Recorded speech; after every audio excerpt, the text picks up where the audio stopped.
آدمی جن دینی باتوں پر دل سے یقین رکھتا ہے ان کو عقائد کہتے ہیں۔ حدیث نبی کریم صلی اللہ علیہ وسلم نے ارشاد فرمایا کہ کوئی بندہ اس وقت تک مومن نہیں ہو سکتا جب تک کہ وہ 4 چیزوں پر ایمان نہ لائے۔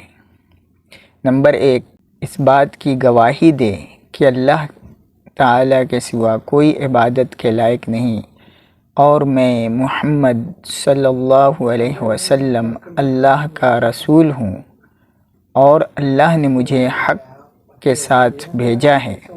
نمبر 2، مرنے پر ایمان لائے۔ نمبر 3، مرنے کے بعد دوبارہ اٹھائے جانے پر ایمان لائے۔ اور نمبر 4، تقدیر پر ایمان لائے۔ حدیث رسول اللہ صلی اللہ علیہ وسلم نے فرمایا کہ ایمان یہ ہے کہ تم اللہ کو، اس کے فرشتوں کو، اس کے رسولوں کو، اس کی کتابوں کو، قیامت کے دن کو حق جانو اور حق مانو، اور ہر اچھی اور بری تقدیر کو بھی حق جانو اور حق مانو۔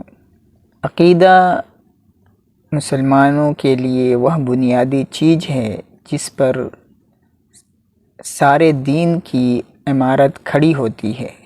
جس کا عقیدہ جتنا صحیح اور مضبوط ہوگا اس کا عمل بھی اتنا ہی صحیح اور مضبوط ہوگا، اور جس کا عقیدہ جتنا کمزور ہوگا اس کا عمل بھی اتنا ہی کمزور ہوگا۔